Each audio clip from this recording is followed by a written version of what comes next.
Hello, today is Friday, 4th of February 2022, and I was about to do like a series on Mars through the houses, and I thought in the light that we are going to be, well, it's Friday for one thing, day of Venus, and secondly, we're also coming very fast approaching Valentine's Day. Let's do Venus through the houses, and what better day to start this than today? So I'm just going to give you the indications for Venus, and then we go on to discuss how it is when it is in your first house. And obviously this is all using a sidereal zodiac, and the condition of Venus will be like, I'm just pretending it's got like no conjunctions, no aspects, just the pure Venus through the first house. And obviously this Venus is going to be completely different depending on whether or not it's in Scorpio or Sagittarius or Gemini, you know, so they're all different. And also the nakshatras make a difference too, because they will definitely refine that. And obviously it's not just nakshatras are 13 degrees 20 of a sign. They have 4 padas as well, so each pada is different again. So there's a lot to think about, but anyway, let's start. So I thought I'd just go through the indications for Venus. So Venus is all about balance. If somebody was to say to me, what would you just say would be, you know, like if you were to give 3 things to explain what Venus is, I would say Venus is about balance, it's about self-love, and it's about good choices. This will be how I would describe it. I wouldn't describe it like what people may think, you know, this that's why people who have got good relationships, and they, even if they were to come out of one relationship, they soon attract another, is because they just got that understanding that they can be generous, you know, and they can see the big picture. So anyway, let's start. So keywords: love, passion, relationship, union, choices, values, obviously the arts, self-love, grace, partnerships, beauty, non-judgmental, generosity in all things, diplomacy, fairness, interaction, family, artistics, and kind of, I would just say things to do with, you know, aesthetics really as well. Fashion, cosmetics, perfume, flowers, paintings, good food, travel, vehicles of any kind. So it could be anything from a scooter, bike to car, or even an airplane. It's pleasant, it's about luxury, it's about charm, sensuality, unconditional love, expressive, social grace and awareness, and it goes on. So, and it's also, I think I would also just add, there is like appreciations of all things and seeing beauty in everything. This is when Venus is quite balanced. And as we know that in the natural zodiac, starting from Aries, it rules the 2nd and the 7th house. So Taurus, which is a fixed sign, and this sign is also earthy. So you know that Venus is obviously a feminine planet. It ruling the 2nd sign of the zodiac. It rules the face and also the neck. So it's about choices, turning right and left to actually see when is a good time to cross the road, if you like. And they know what's good for them, rather than they wouldn't make a choice. A good Venus would not go for somebody who looks good. They would just kind of think, because it rules the natural 2nd house of the zodiac, it's about family. What is this relationship a good investment for me and for my children? You know, for my values, does it add to my values? They wouldn't be straying, even if I don't know, some magical handsome guy or Adonis of a guy, or some Aphrodite will come through. This is really all about that kind of having that value. And and obviously, because it rules the second natural house of the zodiac, it is a feminine planet. When you are gracious towards feminine things, which is like environment, females, women, female energy, women, mothers, and everything else, it naturally helps kind of that respect. It could even be from one woman to other. It doesn't have to be from a man to a man to a woman, and actually from a man to a man. Generosity, being kind, money flows in. So I just want to add here as well that Venus is friendly with Saturn. Venus rules the second house of the zodiac, which is money, resources, and also the money, the savings that you have, money that you have in the bank account. And it's friendly with Saturn, and Saturn rules the 11th house of the zodiac. And so that again is another house of gains, financial gains. So these two planets work together really well, because in a relationship you want to be, obviously, see the beauty in the person, also be there for them during the times that they are sick, they're unwell, growing old together, being a pillar for each other, looking after, having each other's back. And this is the reason why often when people can't find love, it's because they can't love themselves. And what it creates this issue with back problems, because obviously Saturn rules your structure, also there's the sun, but it's like skeletal system. So lack of support. And this is when you can really help yourself by just starting with self-love, doing rituals to really get the Venus in your chart strong. And I always say this, planets that are really fast moving, like Venus, Mercury, Moon, and the Sun, they're really easy to get results quickly out of them. And just be persistent, but always thank God and universe for everything as well. So, and also Saturn is again brings that stability to Venus, and it shows that with time things get better as well in the relationship. So normally when you go into a relationship, the first couple of years are quite easy, and then you go through this more challenging times, because remember, when you get married, the first year is like woohoo. The second year is pretty good, you're helping each other to pay the bills and everything. The third year, so again, it becomes an upachaya, so it's a bit challenging. You have to put more effort into the relationship. And again, the fourth year can bring you more comforts, because you got the accumulation of the wealth. You might just change home to a bigger home, or you might actually buy a home together. And you might have kids after that, sixth house, there could be that you get yourself into debt, all that kind of stuff, basically. And then from the seventh house, you start traveling, all that kind of stuff. But so relationships have also go through all these stages as well. And anyway, let's go back. So second house is all about family. It's your speech. So it's always good to try and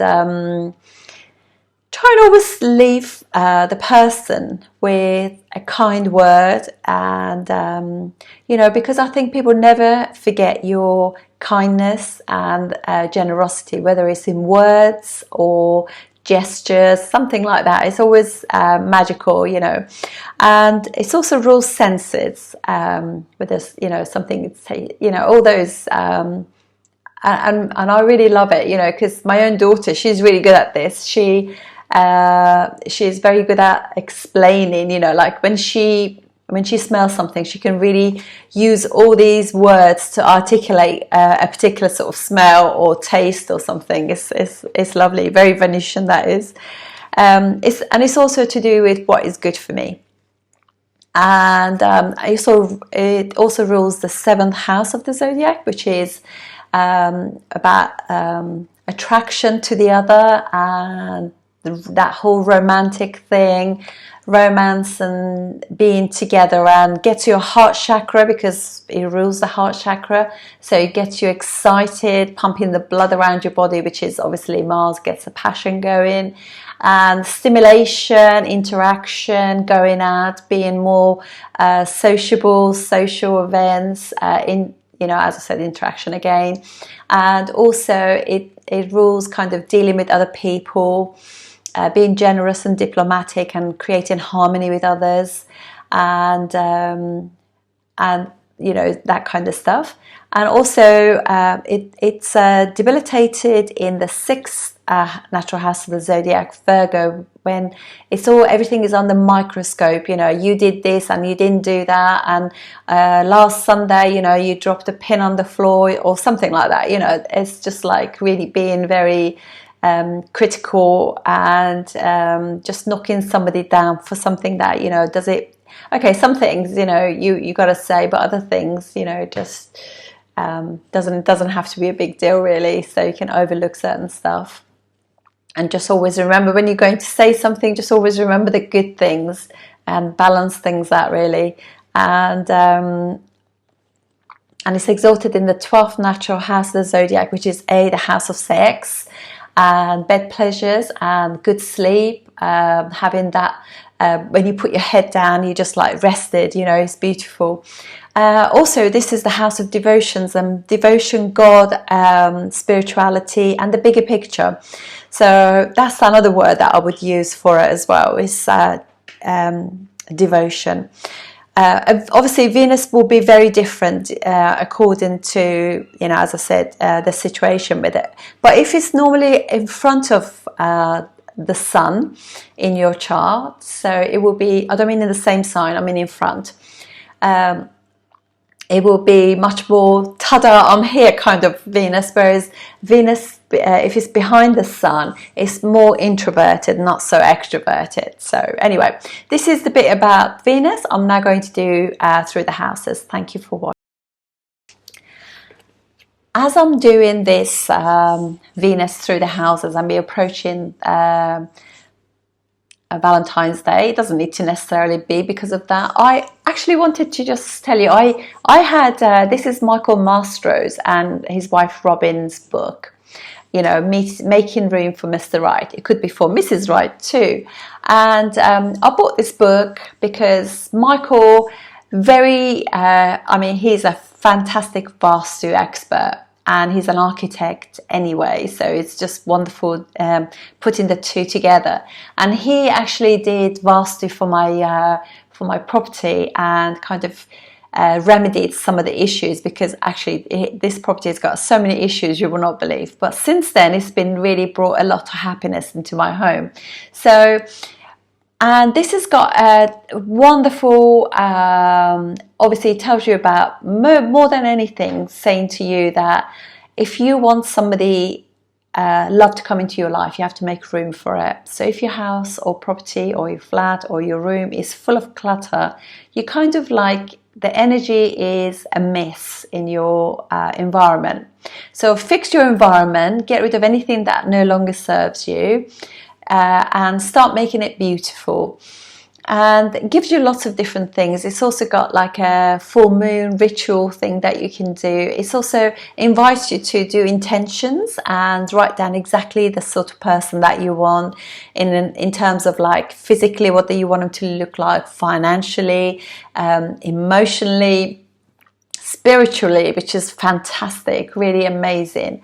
So it kind of makes you really think about what you want, because I think often people want love, but they haven't really, never really thought about how, you know, what sort of love they want. And I think right now is a really good time to start thinking about what type of love you want, because we have just been through, well, we're still going through a really difficult patch in the world, and what you thought you liked 2 years ago might be very different to what you look for now. So this would be a perfect time now to start thinking about what you would like.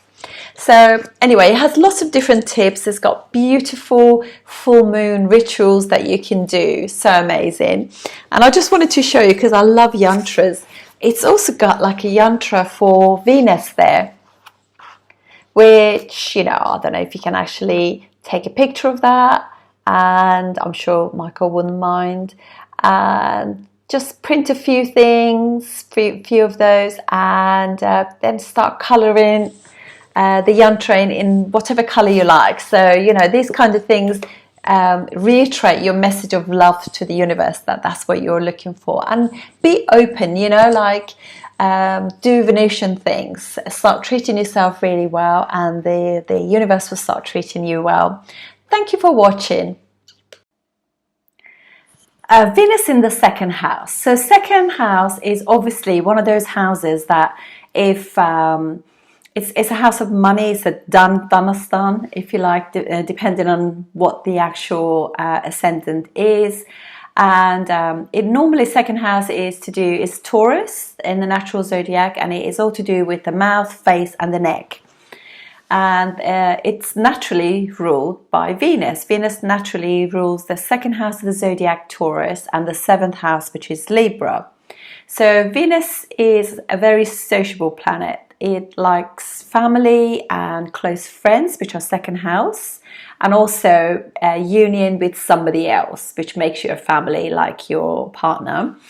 And seventh house is house of business partners, obviously your marriage house, and other people. So this is as sociable as you can get, really. So second house is all to do with the indications of second house are money, savings, resources, family, sort of like a very early education that you get from your family. It's the quality of the food and drinks that you consume. But this could also be anything that you put in your mouth. So it could be like, you can see people smoking or swearing, you know, that kind of things as well. And people who have got, because obviously it's house of speech, people who have like speech impediments could have an affliction to their second house. You have to see Mercury as well, because Mercury is the karaka for speech, or the significator. But we are talking about a second house or Venus that is like not afflicted. It's got no good or bad aspects, conjunctions or anything. So we're just speaking about just the Venus in the second house. And obviously the sign that Venus is in makes a big difference in terms of the actual quality of or the actual the fruits of that house. So a Venus that is, say for example, in the second house for an Aries ascendant is very strong because it's own house. Venus in, say for example, in Leo for the second house for Cancer is not going to be as strong, because Venus will be like in an enemy house. Venus in the second house for a Leo ascendant will be debilitated sign, Virgo. So everything is different, so we have to kind of blend that. I do have videos for those, so if you want to see like you know, like for example Venus in Pisces, you can put that with the flavour of this and then blend them together. That's how you do it, just blending things together. So basically, as I said, you know, it's how you speak. When it has any kind of influence from the third house, the person can also be a good singer, because Venus is a benefic. So naturally, benefic on the second house, even if it's in a difficult situation, still is a benefic, and it is going to give you that kind of grace with your words. So your vocabulary will be a little bit more gracious towards other people. And so it can give you a charm. And also, one of the most important things about Venus is self-love. And Venus rules the heart chakras of the zodiac. So it rules Libra and Taurus, and they're both heart chakras. So therefore, it's you know, they love themselves in order to and respect themselves, because that will actually produce, because what universe does is mirrors how we are with ourselves. So if we are good to ourselves and generous with ourselves, then we ultimately attract somebody. The mirror image that the universe gives us is somebody who also loves themselves, respect themselves, and is gracious in a relationship. So that's how the mirroring goes in terms of universe and what we get. So conflict, constant conflict with yourself, which is very much opposite to what Venus is. That's the reason why we get really sort of weak, unreliable, inconsistent, like partners, because we are not valuing ourselves. So the message of love that we give to the world, because it's our heart chakra, so we are like we have to feel that full of love for ourselves and beauty of the world and generosity towards others in order to gain something back. It's so amazing, honestly. When you learn about astrology and how to use it, you can really empower yourself. And I have struggled nearly all my life with all these things, because you kind of I've always like given more than I've received, and you realize that's not how it works. That just actually, it's being selfless is not how it goes. It's like you have to respect yourself. You have to have that value for self before you can manifest. And that's the reason probably why I couldn't manifest. So self-love, values and choices. So Venus always goes for relationships, goes for people or friends who have their back, because obviously it's best friends with Saturn, and Saturn is all about going through the ups and downs of life, the hardship, and you go through the hardship and hard work, and you create that beauty and love. Always being consistent, somebody having your back. That's what Venus is. So Venus also is all your senses. So how you the food that you eat, the perfumes that you use, the aftershaves, all those things. How you see the world. Because do you see like the green tree and just walk past it, or do you actually kind of register it and walk past? That kind of thing is also Venus. Venus is romance, love. It's all kind of like luxuries and the arts, crafts, food, family, close friends, beauty, appreciation. Those are all the things that are to do with Venus. And when Venus is in the second house, there is like a pleasantry about how the person speaks.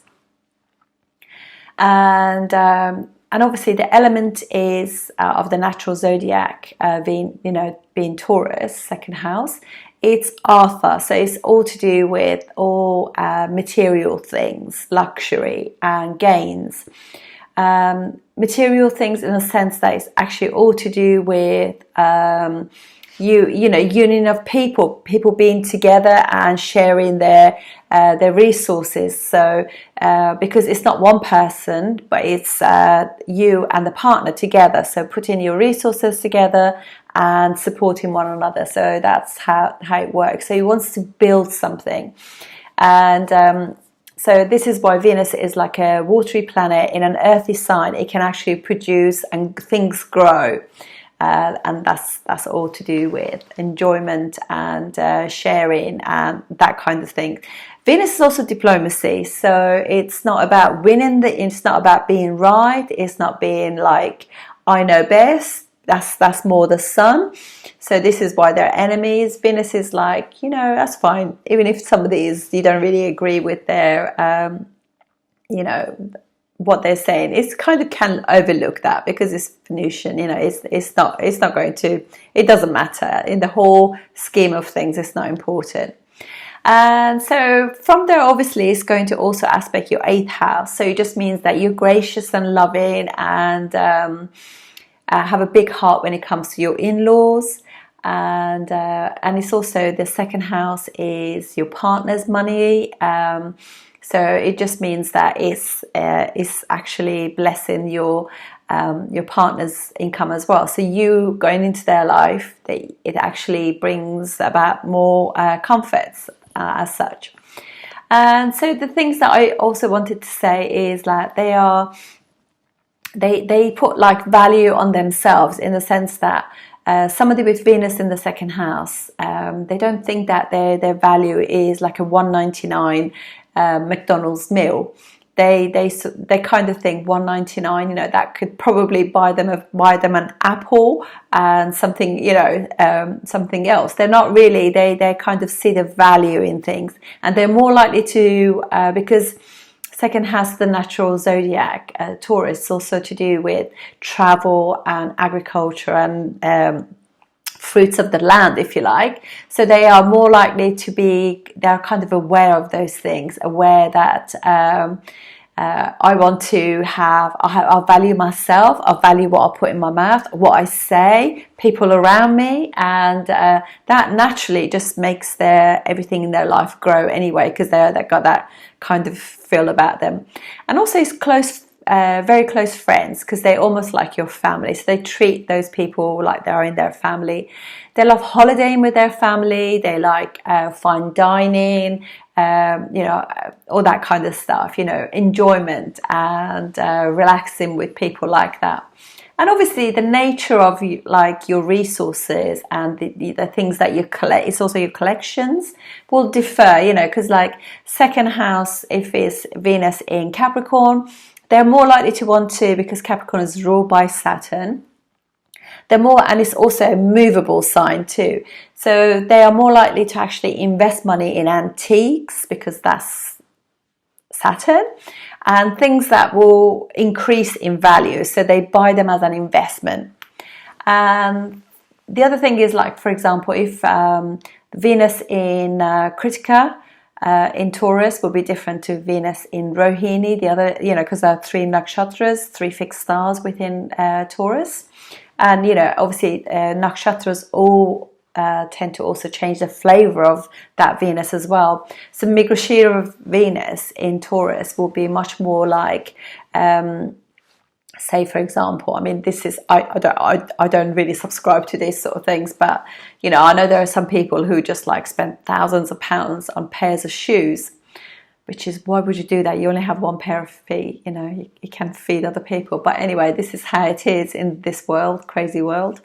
And so they are, if, say, for example, if Jimmy Choo was to do like a particular type of shoe, every year, like say in September, so Mrigashira Venus will be very, very much like that, particularly if it's got anything to do with their sort of like Pisces as well, Jupiter, Pisces thing, some sort of connection to it. Yeah, it's they just got to have it, because Mrigashira is always searching for other things to collect. But Rohini Venus will be very different, because it's Moon and Venus combined. So they're more likely to be more into cosmetics, fashion, luxury cars, because obviously Venus is also cars, that kind of thing. They're much more like, they like to go out for meals, entertain family, dinner parties, and like the table that they set will be beautiful. They have all that detail about all the sort of like nice, maybe even they've collected, or they've got these lovely heirlooms of the family that have been passed down, like nice cutlery, nice plates, china plates with flowers on them or something. That is the Rohini one will be so different. And they'll be the people who like wearing makeup and perfume, they just really embrace the whole Venus thing. And Venus in Kritika will be like, it has got that sun thing, so they have like an air of sort of leadership about them, in the sense that they are not like, they're quite fussy about their partners, they're more likely to change relationship more, and their speech and everything is much more like, because this is the house of speech, it's much more cut in and to the point. They don't beat about the bush, they just say it as it is, like you, or so it's a very different Venus to Venus in in Rohini or Venus in Mrigashira are completely different. So this is how you have to see everything. So let's do the ascendants now. Okay, so for Aries ascendant, obviously this is going to be beautiful because it'll be like, for them Venus rules the second house and the seventh house, and so Venus will be in own house Taurus, nice and strong. Marriage will actually just kick in also their second house of money, resources, family, all those beautiful things. So actually it will increase their resources almost immediately, and it'll be like they'll be really romantic. They'll enjoy a lot of wonderful things and memories together, and they have really strong family values where they want to have like a family. They both want to embrace each other's in-laws, you know, so it will be lovely. For Taurus ascendant, Venus rules first and sixth house in the second house. So there could be some arguments at home as well. So they could also, although it's done yoga, but because Venus also rules the sixth house, it does create some issues as well. But on the whole, though, Venus is very comfortable in Gemini. They obviously are looking for somebody who they can share interests with, they can communicate, do things, be active, you know, and chatting into early hours. That will be just the thing. But it's in a good situation because it's their friendly planets. Venus and Mercury, the ruler of the second house. For Gemini ascendant, Venus rules for them 5th and 12th house. So being in the second house, it just means that for them, they will attract somebody who likes spending money, or they just like spending money on their partner as well, that kind of thing. But also it is like a Dana yoga in the sense that they get married, and that marriage will be romantic. They want to have children together. They want to just be in lots of enjoyment, partying, things together. But they kind of like, they earn money because it kicks in the money thing, 5th house ruler in the second house. But also they like spending money as well. And they might travel overseas together. And or they might meet their partner abroad as well, because Venus rules the 12th house for them, for Gemini ascendant. For Cancer ascendant, Venus in the second house. This is the 4th and 11th house ruler in the second house. So this obviously creates a really strong Raja yoga, Dana yoga, sorry, in the sense that 11th house ruler in the second house, when these houses are connected, is just really amazing. And for money, and it also goes into a fixed sign, which is Leo. So it just literally means that they are they can save money pretty well, because the house because that house is in a sign that is fixed. And yeah, so also they could have houses that you know, as investments too, properties and land. That's pretty good. But obviously Venus is not terribly comfortable there, because this is a kind of status driven Venus, you know, it's very different. And it could be like a luxurious home as well, because obviously 4th house ruler in the second house of Leo is royalty, you know, it's like palatial stuff, you know. But yeah, lots of money and resources in that sense. Yeah, definitely. And for Leo ascendant, their second house is Virgo, and this is where Venus is actually debilitated. And so they could also, although it's not in a terribly bad placement in the sense, because Mercury and Venus are friendly towards each other, but it's just that it could be just a little bit critical in their wording and stuff, you know, so you've got to watch that. But generally speaking, though, this will be that they could actually meet when they're quite young as well. They've known each other for a long time, being in groups of friends as well. But this person will have a beautiful voice, because it's 3rd house ruler in the second house. So very beautiful. They could be singers, very very arty person, very creative, very expressive in that sense too, and very practical. They might be able to make things like dressmaker or woodwork, something like that, you know, amazing. But yeah, very friendly relationship in that sense. But it could be that they're just too much into like stuck on their like what is not right. But they could also meet the person at work because Venus rules their third and 10th house.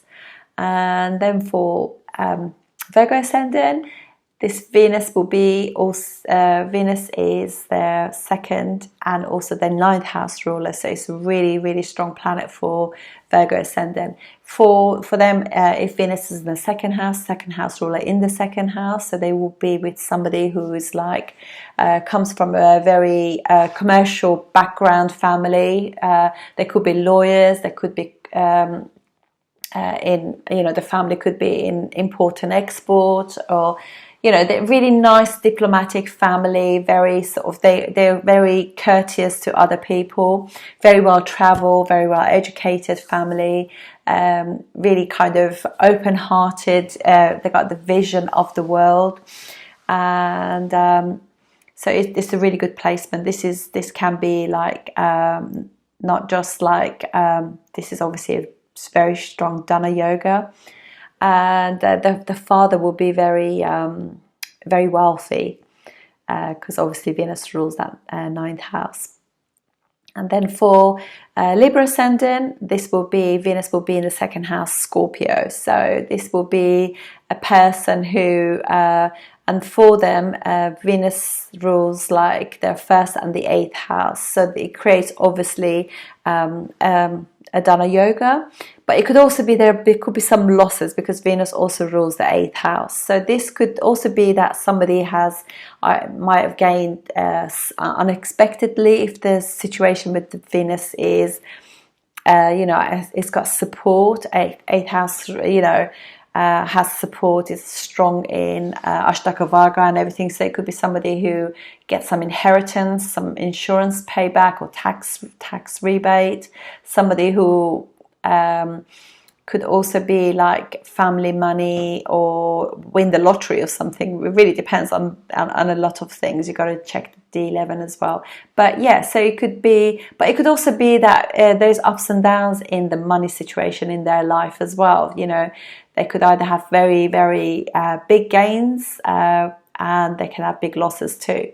So that could be the one. But but there could be some things to do with the partner that you can't really, you know, because it's Scorpio, you can't really put your finger on it. There are things about them that you don't know. There's like a bit of mystery or mystique surrounding that partner. So, or it could be that you were secretly involved before you got married. So, a secret relationship before that. And so for Scorpio ascendant, Venus in the second house will be Venus in Sagittarius. So Venus for Scorpio obviously rules the 7th and the 12th house in the second house. So the person, obviously you like to spend money on your partner, or the partner likes to spend money, particularly on traveling, because Sagittarius is the natural ninth house of the zodiac, and it's also house of education, ninth house. So this person could be very interested in visiting countries that have got really old sort of civilizations like Greece or Egypt and places like that. But they just like to spend money, but they also, because also 7th house is far away distance, they love traveling. Or you can meet your spouse through that as well. But yeah, it's quite a nice placement really in that sense. So for Sagittarius ascendant, Venus in the second house will be 6th house ruler and 11th house ruler in the second house. So again, there's a connection between 11th and second house. So it could be that there could be quite a lot of money in that, but it will take time because of the because obviously, you know, like it's a Saturn sign, things take a while to actually flourish in that sense. Obviously there could be some issues with family as well, in the sense that there could be some discord, because Venus also rules the 6th house. It's not a good planet for Sagittarius ascendant. There could be a divorce or something as such, but it does create money for the partner, but there will be some effort involved in it as well.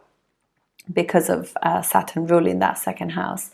But there will be like the family will be a traditional family, very conservative, very upward, mobile, you know, upwardly ambitious family, if you like. So, and the family could have governmental jobs and things like that too. For Capricorn ascendant, second house will be like second house is Aquarius, and Venus is the Yogacaraka planet, very strong planet, ruling the 5th house and also the 10th house. In the second house, it just means that literally they gain through investments, children kick in money, work is, they earn their money through working really hard and interacting with other people. So they, very, you know, and the family are very much involved with the society, humanitarian, lots of groups and things like that. So they are very, it's a very nice placement. And also then for Pisces ascendant, for Aquarius ascendant, Venus being in the second house will be in Pisces, it'll be exalted. So they will have, obviously that's another Yogacaraka planet, 4th house and 9th house ruler, to create beautiful Dhan Yoga, you know, Dhan Yogas.